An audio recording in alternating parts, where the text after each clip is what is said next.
Buenas tardes, de vuelta a todos y a todas. De vuelta, bienvenidos a las charlas que estamos teniendo respecto de educación ambiental con distintos especialistas y trabajadores docentes de la educación. En esta oportunidad voy a hablar con un gran amigo de hace muchos años, con Marcelo Andignac. Marcelo es maestro y además es psicopedagogo. ¿Cómo andas, Marcelo? Todo bien, ¿qué tal, Gus? Tanto tiempo. ¿Todo tranqui? Muy bien, por suerte, acá aguantando la cuarentena, tratando de llevar la vida adelante Como todos, y, como no todos. sé, poniéndole buena onda. Sabés que sos el primero de las charlas que tuve hasta ahora que trabaja en el nivel primario. Y por Ah, eso mira. quiero aprovechar para hacerte una primera pregunta que te la voy a plantear de esta manera. Me interesa saber cuál es tu mirada respecto de la enseñanza en la educación primaria en general, específicamente en las sociales, en la enseñanza de las ciencias sociales, y bien particularmente en la cuestión ambiental, porque supongo que sabrás, y si no yo te voy a contar, que cuando uno escucha a profesores de primer año, profesores y profesoras de primer año, muchas veces cuando decimos qué flojo vienen los pibes, le echamos la culpa a los maestros de primaria. Está bien. Entonces, quiero aprovecharte que vos trabajás en el nivel para preguntarte cómo ves desde tu mirada la enseñanza de las sociales en general y de la educación ambiental en particular en el nivel primario. Bueno, lo primero que te voy a decir es que lo mismo dicen los profesores de universidad y los profesores de secundario, ¿no? Tenés razón, Entonces, tenés razón. entonces, la verdad, que digan lo que quieran. Están en el medio. ¿Vos le echás la culpa Eh, a las maestras de nivel inicial? ¿Te parece? No sé, te pregunto. No, pero si yo tengo una colega, trabajamos algún tiempo juntos, que ella es, cuando se presentaba al maestro, a principio de año, al maestro que iba a tomar a sus alumnos que a ella había tenido el año anterior, les decía, yo soy la que el año pasado no les enseñó nada. Porque los chicos de un año para el otro se olvidan todo y lo bien que hacen. Eh, es sano olvidar. Y el trabajo de los docentes siempre es escarbar un poquito y cuando eh, sos honesto te das cuenta que los pibes sí aprendieron, que no es que no aprendieron Claro. nada. Ellos creen Que se lo capaz que no olvide. aprendieron. Ellos te van a decir, no, esto no lo vimos, esto no lo sabemos, nadie nos lo dijo, no importa. Cuando vos escarbas un poquito te das cuenta que sí, que aprendieron, pero no aprendieron todo, bueno, y además, ¿quién aprende todo? Claro. ¿Quién sabe todo lo que le enseñaron el año anterior? Nadie. Así que, eh, si es por eso, a mí de última lo que me importa más es lo que puedan pensar de lo que yo les estoy proponiendo. Eh, que en definitiva es lo importante de la escolaridad, ¿no? Enseñar a pensar. Vos sabés que el otro día mm, yo hice un posteo en Facebook, no sé si vos lo viste, Hablabas donde de lo superfluo de lo que se aprende en la escuela. ¿A ese te referís? absolutamente, absolutamente. Esta cuarentena, una de las cosas que puso de manifiesto es la cantidad de contenidos superfluos, intrascendentes, banales, innecesarios, hablo de la escuela primaria, que en la escuela se abordan eh, y que la verdad que a los pibes no les sirve, no es que no les sirven por el contenido en sí, sino porque cuando vos enseñás demasiadas cosas, tenés muchos contenidos, es poco lo que podés profundizar de cada contenido. Y eso es un problema que tiene la escuela hoy. Eh, Porque, a ver, para mí no es más importante enseñar los microorganismos que, no sé, que las mezclas homogéneas y heterogéneas con los pibes. Lo importante es qué es lo que voy a enseñar con eso, porque el contenido, la verdad que en un punto es intrascendente, porque en la vida, porque el contenido no nos sirve para la vida cotidiana en general, o muchos de los contenidos no nos sirven para la vida cotidiana. Si no sirve la matemática, sumar, restar. De hecho, para la vida cotidiana, de matemática con sumar, restar, multiplicar, dividir, o sea, la regla de tres simple y alguna cosa más, Más o menos estamos. en la vida cotidiana. Para el común de la gente, mucho más que eso no usa, qué sé yo. La verdad que, no sé, nadie usa logaritmos, Pero ¿y ni cómo usa se raíz hace cuadrada, para que ese pero no contenido está se mal que vuelva significativo? bueno, que se ocupen los de matemática. No Claro. sé, no lo sé. Pero es que lo que me parece es que lo importante de un contenido es la potencialidad que tiene para que un chico piense. Especialmente, hablemos, a ver, por las ciencias duras por ahí son más difíciles. Hablemos de las Pero sociales, mejor. hablemos de las sociales, claro, a eso me refiero. A ver, ¿por qué está bueno saber, no sé, ¿por qué está bueno saber historia? ¿Por qué está bueno conocer tu país? ¿Por qué está bueno saber, no sé, cómo es, que en la Argentina, que si el norte, por qué en el norte hace calor y en Venezuela hace frío? ¿Y para qué te sirve saber eso? Eh, ¿Y por qué en el norte hace calor, pero no en todo el norte hace calor? Claro. Pues, uy, claro, a ver, pero en Jujuy es más al norte que Chaco, pero, no, pero hace frío, y mucho frío. Eh, bueno, saber estas cosas. Para lo importante es para que te sirva para pensar. Digamos, que te sirva construir relaciones de pensamiento, conexiones, ¿no? En las que la cabeza, en las neuronas se comuniquen unas con otras. Para eso está la escuela. Entonces, no es necesario tener tanta cantidad de contenidos para hacer eso. Y en eso yo soy medio de la primera escuela nueva del siglo XX, que postulaba esta cosa que el conocimiento, o que la escuela tenía que enseñar solo a pensar, y que tenía que ir, por ejemplo, por los intereses de los pibes. ¿Cuáles son los intereses de los chicos? Entonces, tampoco se trata de que todo lo decidan ellos, pero la escuela tiene que Y enseñar eso. cuando, O sea, a un profesor de secundaria, cuando el pibe llega, ¿qué le interesa que sepa? Que sepa poder escribir más o menos bien, que pueda transmitir una idea con coherencia, que pueda leer un texto y entenderlo. Y para eso necesito la cantidad de chorreras de cosas que le ponen. Cuando uno ve los libros, por ejemplo, de ciencias sociales y de ciencias naturales que un niño de cuarto grado tendría que aprender según el programa, son aproximadamente, digamos, los libros no bajan de 260 páginas, 240 páginas, no me acuerdo el número exacto. sí, sí. Y vos decís, 240 páginas solamente de sociales y de naturales. ¿Cuántas horas tiene un chico de ciencias por semana? Es imposible, no alcanza a leerlas. No alcanza a leerlas. Sí, incluso Entonces, con toda esa chorrera que le dan, que vos decís que es superflua, después nosotros tenemos en primer año en escuelas periféricas y no tan periféricas de la provincia de Buenos Aires, recibimos chicos que no saben leer y escribir, a pesar de toda esa chorrera. A pesar de toda esa chorrera de textos. Pero es que esto es como la información. Viste que cuanto más información te dan, menos podés procesar. Y claro. Bueno, a ver, ¿no? Ahora con el tema de la pandemia, ¿cómo es que le dicen ahora la infodemia, ¿no? Tenés tanta información que en realidad sos un ignorante, porque no sabes nada. Bueno, esto pasa lo mismo. Pasa igual en la escuela. Porque los pibes hoy tienen prácticas de lenguaje, tienen matemática, tienen ciencias sociales, tienen ciencias naturales, tienen tecnología como una materia aparte, por lo menos en capital, ¿no? Más plástica, más educación física, más inglés, y no sé si me olvido alguna otra. Entonces decís, epa, ¿en cuántas horas? En 6. En 6. En 6 horas diarias reales de clase. ¿Sí? Porque después tenés los pibes que hacen jornada completa. Porque si vas a jornada siempre tenés 4 horas de clase. Que son siempre menos que 4. ¿Qué es un simple menos 4? Porque a esas 4 horas de clase sacale la hora de inglés, la hora de informática, la hora de educación física y la que sea.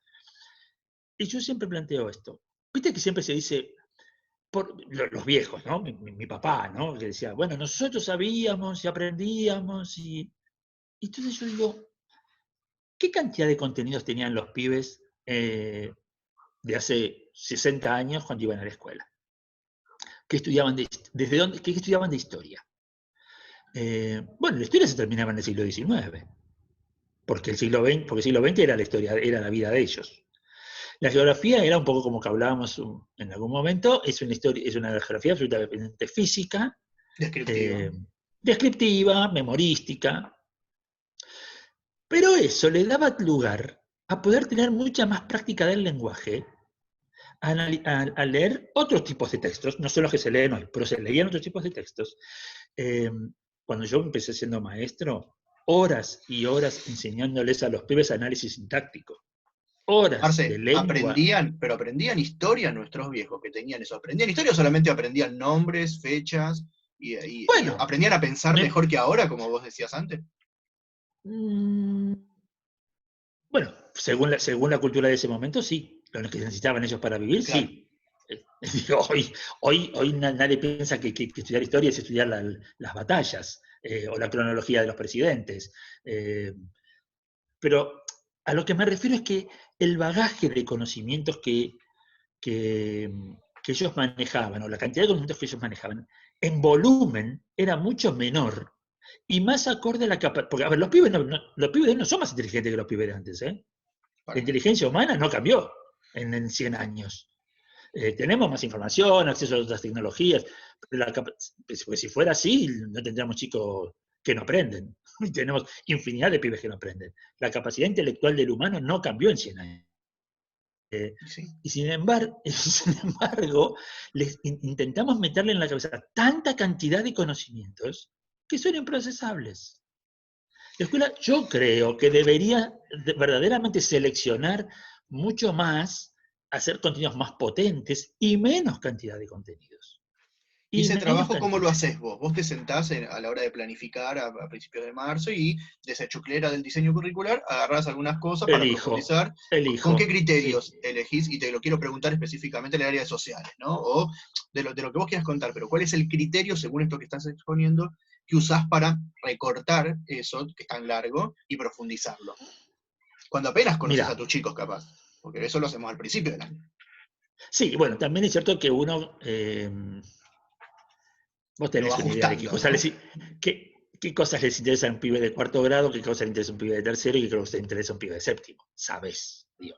Después están las particularidades de cada grupo, pero las particularidades tampoco son tan disímiles unas de otras, qué sé yo. Hay contenidos generales que vos ya sabés que a todos los pibes les interesan, o determinada, porque te dieron resultado antes, que porque lo probaste y dijiste, esto a todos los pibes les gusta. Eh, Mira, a todos los pibes les gusta hacer mapas, dibujar mapas, porque les gusta dibujar. Entonces, vos le pones a un pibe de tercer grado a dibujar un mapa y se fascina. Y le pones a hacer los mapas físicos y les encanta, o el mapa de climas y les encanta. Entonces decís, tengo que enseñar la forma del relieve, porque les gusta. Porque además lo pueden relacionar con imágenes, porque si estás en una escuela de clase media, los pibes viajaron, entonces más o menos pueden relacionar con cosas que ellos viajaron y que conocen de la Argentina, qué sé yo. Casi todos conocen la cordillera qué sé yo, la playa o Iguazú. Eh, entonces, esto es algo que ellos pueden. Y entonces era esto. Y entonces la cordillera es esto que yo vi y que es re larga, no imaginaba que era tan larga. Eh, o algunos, si tuvo un poquito más de dinero, dijo: Yo crucé a Chile en avión, entonces la vi desde arriba. Claro. Eh, Digo, geografía es una cosa que a los pibes les encanta, a todos los pibes les gusta. Menos a mi hijo, que ¿Y nunca cómo le es gustó el geografía. camino? ¿Y cómo es el camino para pasar de esa, de no quedar en lo descriptivo? Porque, No queda en lo descriptivo. Bueno, ¿cómo hacemos el, para cambiar a lo analítico y analizar? mira, yo te puedo hablar en la primaria, lo que se trabaja mucho son casos de historias de vida. Entonces, yo lo que hago generalmente es, cuando tengo, sí, ya desde pibes chicos, en tercer grado ya lo haces. Cuando estás trabajando, en general yo tomo cuestiones así como por regiones, ¿no? Decís, bueno, la gente que vive en el norte, o los que viven en la playa, los que viven en la montaña, los que viven en las llanuras. Hay que enseñar el concepto de llanura. Un pibe de tercer grado no sabe lo que es una llanura. Y uno de quinto tampoco sabe lo que es una llanura. Y eso hay que explicarlo y repetirlo y mostrarlo y mostrar fotos. Yo te voy a contar una historia. Yo era maestro de quinto grado hace muchísimos, pero 30 años. Y uno de los contenidos que se abordaban en esa época era el río. Tema, el río. Entonces, una de las cosas fundamentales de enseñar del río es por qué el río corre para donde corre, ¿no? La Claro, pendiente. La pendiente, fuerza de pendiente. gravedad. Fuerza de gravedad. Chicos de 10 años.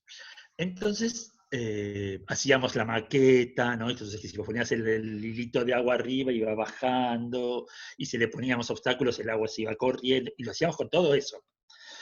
Eh, Porque cuando vos le preguntabas a un chico, antes de hacer todo eso, ¿por qué el agua del río va de acá para allá, no sé, de derecha a izquierda, porque el viento lo empuja. Esa era la razón de un niño. Entonces, bueno, vamos a ver si eso es verdad. Entonces poníamos el ventilador en contra de la pendiente y el agua bajaba igual. Bien, pasó el tema del río y después vinieron otros temas. Fin de año nos vamos de campamento. Y por donde estábamos acampando había un arroyo. Un chico, qué sé yo, un arroyo pequeño. Nos vamos al arroyo y empezamos a tirar piedritas, a boludear con el arroyo. Algunos lo saltaban, había alguna cosita, no me acuerdo bien. Lo que sí me acuerdo es que, chicos, ¿por qué el agua va de acá para allá? Porque el viento la empuja. Claro, bueno. Mirá, si yo... Bueno, entonces, ¿qué es lo importante? Sí, mira, si a mí me sirve esto para acordarme de algo que aprendí con vos en los años que trabajamos juntos, es que nunca hay que dar nada por sentado. Aquello que Nunca. uno cree que ellos lo comprenden y lo saben, indagás un poquito y capaz no lo saben y hay que trabajarlo. No hay que trabajarlo porque, bueno, Pero porque esto tiene que ver con las concepciones infantiles. Y las concepciones infantiles son muy a ver, tienen un tiempo hasta que se caen solas. Entonces, por más que vos le digas y le digas y le enseñes, y hay que hacerlo, no es que no hay que hacerlo, pero las concepciones infantiles son mucho más sólidas de lo que uno piensa. Entonces, a mí me parece que uno tiene que enseñar. Bueno, yo cuando elijo los contenidos, elijo contenidos que me parece que son interesantes para los pibes. Después, bueno, si te equivocaste, bueno, lo sacaste más rápido de encima y nada, cambias por otros. Y en general lo que trato de hacer es que esos contenidos de sociales estén vinculados con otros contenidos. A ver, si voy a trabajar, no sé, algo de plantas, en biología, intentaré que esas plantas sean las plantas autóctonas de la Argentina y que en qué regiones se crían, crecen, perdón, dónde crecen, y meterle algo de las hormigas, la vida de las hormigas a los pibes les gusta. No se estudia en ningún lado la vida de las hormigas, pero a los pibes les gusta. Entonces, bueno, y vincularlo con de alguna manera, con algo de literatura. está buenísimo. Y cuando digo de alguna manera, digo no forzar, no inventar un cuentito sobre las hormigas o un cuentito sobre las plantas o un cuentito sobre la llanura. Digo, algo que yo pueda ir llevando de un lado al otro en la cabeza de los pibes las relaciones entre los conocimientos. Trabajar contenidos de literatura, pero mientras estás estudiando las hormigas. Exactamente. Está Exactamente. bueno. Y contenidos de biología y contenidos de geografía y tal vez algún contenido de historia. Mira, yo en un momento hicimos trabajaba en una escuela de la colectividad judía y cuando en ese momento era el aniversario del Estado de Israel, los 70 años, creo que fueron hace un par de años. Y habíamos encontrado teníamos que trabajar, obviamente, durante el año el proyecto era el Estado de Israel. Y encontramos una noticia de unas hormigas argentinas que habían hecho aliyá en Israel. Mira. Entonces, Bueno. nada, me acordé ahora por eso. Bueno, Es ir hilvanando cosas, ¿viste? ¿Qué son quiero tomar interesantes del esto conocimiento? que decís, aprovechando, bueno, que estas charlas las tratamos de enfocar hacia la educación ambiental, para meterte en este brete y en este embrollo, de preguntarte respecto a esto, porque yo trabajo mucho con maestros y maestras en formación docente, y a pesar de que, bueno, los diseños curriculares han avanzado mucho, insisten mucho en trabajar estos problemas ambientales desde una mirada interdisciplinaria, como vos contás, y con un abordaje lo más político, económico, social, tratando de entender las problemáticas ambientales, sigue circulando muchísimo todavía, y mucho más en las escuelas primarias, un abordaje muy de enseñarles a los chicos a reciclar, y viene el día del medio ambiente y limpiamos el aula y tiramos los papelitos en el cesto de la basura, y a pesar de que yo coincido con vos que existen construcciones infantiles, la escuela también hace mucho para construir estas cuestiones de que parecería entonces que la cuestión ambiental depende de lo que hago yo como niño y no de un sistema que es mucho más grande que yo, que genera un montón de daños, genera un montón de impactos, etc. Entonces, puntualmente, después de esta larga introducción, quería preguntarte esto, ¿cómo ves la enseñanza de la educación ambiental y por qué crees que todavía siguen circulando en la escuela estos discursos que entienden la educación ambiental de una manera tan simplista, por ponerle un nombre? Eh, Me salen epítetos que no quiero decir, pero pero los maestros son muy permeables a muchas pavadas. Eh, el ambiente educativo es muy permeable, a mi gusto, a muchas pavadas. Hay que estar en un ambiente limpio, porque es bueno estar en un ambiente limpio, porque es saludable. Hay que enseñar a los pibes a tirar los papelitos en el tacho de los papelitos porque no tienen que estar en el piso. Porque la señora o el señor que después tiene que ir a limpiar no tiene por qué ir a limpiar mi mugre. Entonces hay que enseñarles a tirarlos en el piso, en el tacho de basura. El tema es cuando se reduce solamente a eso. Bueno, el tema es que yo entiendo que la educación ambiental tenemos un problema ahí. Porque lo que te dicen por todos lados es que vos sos el culpable de la catástrofe. La catástrofe ecológica que vive el mundo. Y la realidad es que la catástrofe ecológica que vive el mundo, los mayores responsables, primero que están en el hemisferio norte más que en el hemisferio sur, y segundo, que es mucho más contaminante, no sé, las curtiembres que están sobre el riachuelo,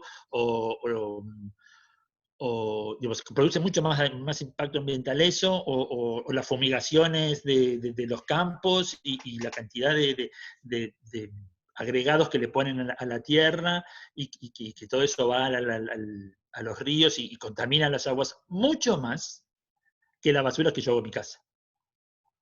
Por eso. Porque después lo único que generamos es un chico que tiene culpa, una nena que tiene culpa porque gasta mucha agua en lavarse porque tiene el pelo largo. Estamos haciendo algo mal. Exactamente. Y por otra parte te dicen, vas al supermercado y no te da bolsa, pero todo está lleno de plástico. Entonces, ¿de qué estamos hablando? ¿Y qué pasa ahí entonces, Marcia, dentro de la escuela? ¿Por qué muchos, yo no creo que sea, no sé cuál nivel de generalización, pero muchos maestros y maestros todavía siguen entendiendo la educación ambiental de esta forma? ¿Por qué crees que, sí, que pasa bueno, así? los libros lo reproducen así. Los libros, especialmente los libros de primer ciclo, ¿de qué te hablan? Del reciclado, de reciclar los materiales, de reciclar los materiales, de generar poca basura, donde vos sos el responsable. Por eso Yo eso ya te no es sigo. una construcción infantil, de las que vos hablabas No, antes. Esto es no, una no, no, eso construcción está en los social, libros. eso está en los Eso está en libros. los libros. Claro. Y a ver, no está mal en un punto, pero no es eso. O no es solo eso. No es solo eso. Entonces, no sé, yo lo que intento cuando trabajo temas de ambientalismo con los pibes es, bueno, eso sirve pero para lo chiquitito, sirve para mi casa, sirve porque además, porque está bueno reciclar el papel, y está bueno reciclar el cartón, y porque hay gente que vive de eso, y hay gente que viene por la puerta de mi casa a juntar cartones y papeles, y que como tiene que comer de eso, yo le separo el cartón y le separo el papel de diario, porque para él es su comida eso. Entonces, digo, me parece que la conciencia tiene que ser otra, la conciencia tiene que ser social. La conciencia, digamos, no es sencillamente separar el cartón porque tenemos un mundo con carita feliz. La verdad es que al mundo no le importa. Digamos, yo cuando laburo estos temas intento darles esa mirada un poquito más social, un poquito más de solidaridad con otros. Y los basurales no están buenos porque los basurales generan enfermedades. Entonces, estas son las cosas que me parece que hay que elaborar. Nada, intento eso. En general eso lo puedes hacer con pibes más grandes, ¿no? Sí. Los chicos más grandes te permiten poder pensar en estas cosas. Igual ahí también hay un problema. La escuela tiene como contenidos cosas que a muchos pibes los ponen incómodos. Porque cuando vos tenés que hablar de las necesidades básicas insatisfechas de las familias, de la sociedad, de las comunidades, muchas veces estás hablando de la realidad de ellos. Yo que laburo en escuelas donde la mitad de los pibes vive en una villa y la otra mitad vive en casas, viven hacinados o que viven muchos en poco espacio. ¿Qué les vas a decir? ¿Vos sos pobre? ¿Le tengo que No, decir a un nene de 8 años, vos sos pobre? incluso más allá de eso, qué interesante para trabajar en esos contextos, las cuestiones ambientales, ¿no? En esos ¿Qué le tengo contextos, que qué decir a un pibe interesante. que vive rodeado de basura porque no tiene otra alternativa, porque no pasa el camión de residuos por la puerta de su casa, porque no hay puerta de su casa, Nunca le enseñes porque que la la puerta de su culpa es casa, de él, ¿entendés? De ese basural. porque la puerta de su casa es un pasillo de villa. eh, entonces, y le vas a decir, no, vos sos el responsable de eso? Es una Eh, barbaridad. y, vos, Claro. y vos sos pobre. Yo le tengo que decir a un niño que él es pobre. A mí se me parte el corazón. De verdad que se me parte el corazón. Nadie piensa en que, que esos contenidos son en algún punto eh, violentos para los pibes que los tienen que estudiar. Claro. Porque es muy fácil yo desde mi casa, con la estufa prendida durante todo el invierno, con aire acondicionado en el verano, hablar de las necesidades de los pobres, las necesidades satisfechas del conurbano bonaerense, pero en el conurbano bonaerense viven 10 millones de personas, o 8, no sé cuántos, de los cuales 4 millones son niños que van a la escuela y que tienen que leer en el libro que ellos son pobres. Y eso no es violento. A mí me parece horrendo. Y sabés que A en mí eso me parece también, horrendo. ahí me das el pie para hacerte la última pregunta, así ya no te molesto más, que tiene que ver con esto que mencionabas antes, ¿no? La relación entre los maestros y las maestras de nivel primario y los manuales de textos escolares, ¿no? Porque tenés toda una trayectoria también en ese rubro. Mm. Porque hay todo un estudio, ¿no? De que muchas veces los maestros y las maestras quedan como muy atadas a un libro, a una editorial muchas veces también, y cuánto de eso crees que realmente existe y cuánto hacen las editoriales para naturalizar estas cuestiones ambientales o sociales que vos mencionabas, o traccionar para desnaturalizarlas y problematizarlas? ¿Cuánto suman o cuánto restan estas editoriales que circulan en general en las primarias y su relación con estos maestros o maestras que muchas veces también lo consumen, ¿no? Bueno, los maestros en general se atan a los libros como si fueran una tabla en el mar, ¿no? Lo que el libro dice es así y ya está.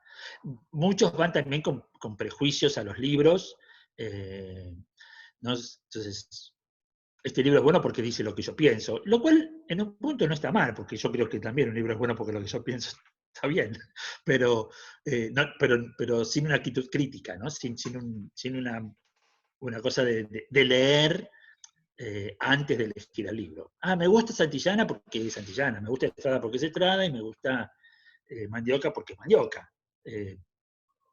Y nada más. Y sabemos, quienes hemos estado en el métier de las editoriales, que hoy Santillana hace un buen libro y mañana hace un mal libro, y lo mismo con todas, ¿no? Y con Estrada y Mandioca hace malos libros y un día hace un buen libro. Alguna Eh, vez vos me dijiste a mí que los buenos libros se venden más que los malos libros. los buenos libros se venden más que los malos libros, especialmente en el mercado del Estado. Igual con la última década, perdón, con la última década no, con el último cuatrenio, no sé cómo se dirá, tetrenio, no se vendió ningún libro. No se venden Eh, ningún libro. los pibes no tenían libros. Pero ¿y cuánto hacen Pero esos libros para discutir estas cosas o para naturalizar estas cuestiones que estamos charlando? a mí me parece que ni siquiera se naturalicen. Yo creo que ni siquiera que ninguna editorial. A ver, las editoriales hacen los libros en función de lo que los contenidos estatales establecen. A ver, eh, ninguna editorial inventa contenidos. No, Eh, claro. los contenidos son los que están en las currículas. Los podrán hacer un poco, nada, con más profundidad, con más problematización, y también sabemos que hay editoriales que, nada, que cada editorial tiene su mirada sobre estas cosas, e incluso la misma editorial puede tener dos líneas absolutamente diferentes sobre los mismos temas. Exactamente. Porque son empresas que buscan captar a sus Vender. clientes, y qué sé yo. Y empiezan a vender. Bueno, y en un punto está bien. Está bien. Ahí hay un problema serio con el tema de cómo se eligen los libros, porque en la ciudad de Buenos Aires el docente elige el libro que quiere, el que quiere. En otras provincias no es así. Pero en la ciudad de Buenos Aires si el docente elige un libro que tiene mal los contenidos, nadie se lo cuestiona. Y puede pasar. Y enseña Y mal de los hecho contenidos. y enseña mal los contenidos. Y de hecho sucede. Más que nada en primer ciclo. Pasa. Y en el ámbito de las ciencias hay montones de ejemplos de contenidos que las editoriales los infantilizan tanto que están mal. Y el docente eligió ese libro y nadie le dice nada. Nadie. Las editoriales, yo creo que a ver, uno puede hablar de editoriales serias, ¿sí? Sin duda, ¿no? Claro. Las tradicionales, ¿no? Capeluz, Estrada, Santillana, bueno, SM ya hoy ya no existe más. Pero son editoriales donde quienes manejamos un poco más que los dibujitos, sabemos que son libros que están bien, bueno, porque podrán tener nada, su impronta y sus énfasis, pero que los libros son buenos, que tienen buenos contenidos, en general en todas las áreas. Hay otras en las cuales uno tenés que ir con 4 ojos. Y sí. Pero bueno, me parece que Pero venden más las buenas que las que tenés que mirar con 4 ojos, quiero creer eso. venden más las buenas que las bueno, que sí. tranquilo, Venden más las buenas. tranquilo. Sí. Cuando haces el ranking, venden más las buenas. Bueno. Sí, venden más. Está bueno, es un tema que es interesante para discutirlo, Marce. Yo no quiero. Yo igual creo que los docentes no saben elegir libros. Eligen mucho por lo que el promotor que va a la editorial les ofrece, a veces, porque les gusta el diseño, lo cual está bien, el diseño es algo importante de un libro, Claro. Pero en primaria pasa mucho más que en secundaria, seguramente, este afán de los maestros de cambiar los libros año a año. Este año elegí el cuarto de sociales de Capeluz, el año que viene elijo el de Santillana y el otro elijo el de Estrada y después elijo el de Mandioca. No, porque me gusta variar. Decís, ¿perdón? Digo, así no. Digo, porque el primer año vos conoces el libro, el segundo año aprendiste a utilizarlo un poco mejor y el tercer año patinás sobre el libro, ya lo conoces. Ya sabés qué cosas funcionan y qué cosas Ahora si no. lo cambiás todos los años. Si vos lo cambiás todos los años, nunca. ¿Viste? Es como, nada, es como cambiar los muebles de tu casa todos los días. No sabes por dónde tenés que caminar. Entonces, bueno, me parece que hay un poco también alimentado en la década de los 90 por las editoriales, que hacían libros como chorizos. Hoy tal vez está un poquito más, con tantas limitaciones económicas de los últimos años, eso varía un poco, pero los docentes, en general, yo creo que no analizan los libros antes de elegirlos. En general, hay de todo, obviamente, ¿no? Está bueno, Marce, está bueno. Bueno, no te quiero quitar más tiempo. No me estás Aparte, quitando tiempo. el Zoom nos va a cortar en cualquier momento. Está buenísimo, me quedaría, vos Okay. sabés que a mí me encanta charlar con vos, me quedaría un montón de rato charlando, bueno, pero bueno, me hacemos encanta. La segunda charla. Hacemos una parte 2, me gusta mucho siempre cómo explicás y cómo te haces entender y exponés las cosas que te parecen. Y bueno, y te agradezco un montón que te hayas tomado un ratito para charlar conmigo y para, bueno, contribuir a darle un poquito también de difusión a la cuestión de la enseñanza y de la enseñanza de las problemáticas ambientales, que está bueno para pensarlo siempre y pensarlo con gente que tiene mucha trayectoria como vos. Bueno. A mí me encanta. Así que te agradezco un montón, Marce, un montón. Muchas gracias, Gus, y una alegría verte y poder, nada, que esto le sirva a otros. Dale, Marce. Por lo menos que habrá preguntas. Esa es la idea, ¿no? La idea de lo que tenemos que hacer los docentes. Si los docentes no hacemos eso, ¿a qué nos dedicamos? ¿No? Bueno. Dale, Marce, te mando un abrazo. Pibe, gracias. Un abrazo grande. Chau, chau. Gracias.